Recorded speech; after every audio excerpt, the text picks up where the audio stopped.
como que o mundo hoje melhorou numa série de coisas e muita gente pode se sentir mais infeliz, e o vínculo com a expectativa, eu não tenho, não só eu, não é uma questão que eu descobri a roda, eu não tenho nenhuma dúvida que isso é uma verdade, né? De que quanto mais a gente espera atingir isso, atingir aquilo, e eu vejo muito isso em alunos de graduação, né? Em perguntas de alunos de graduação.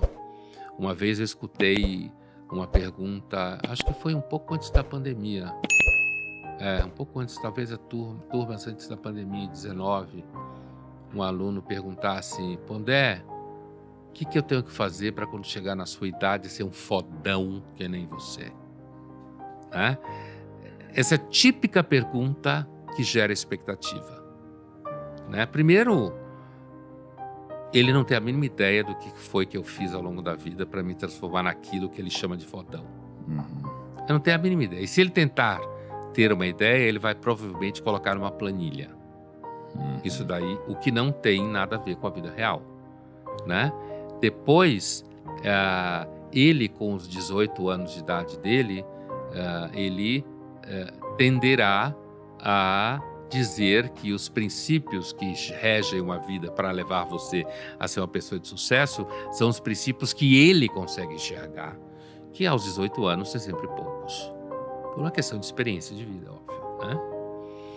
Mas o mundo contemporâneo, saturado de expectativa, em que você, inclusive, é atropelado por teorias fincadas na noção de busca de expectativas e de que você deve cada vez mais pensar mais alto e sonhar mais alto, isso tudo gera muita expectativa, né? E, como eu dizia há pouco, uma das coisas que na filosofia há razoável consenso, não há sobre o que é felicidade, mas há sobre a ideia de que expectativa gera sofrimento. Expectativas altas têm uma natureza tal que ela esvazia tudo que você consegue realizar. Porque quando você chega na realização, alguém diz para você que você tem que ter uma expectativa maior do que você realizou, que é a vida baseada no modelo do PIB. Sabe? Tudo tem que crescer, tudo tem que aumentar, tudo tem que ficar melhor, tudo tem que avançar. Isso seguramente ajuda os profissionais da área de saúde mental. É verdade, né? Cria-se um mercado.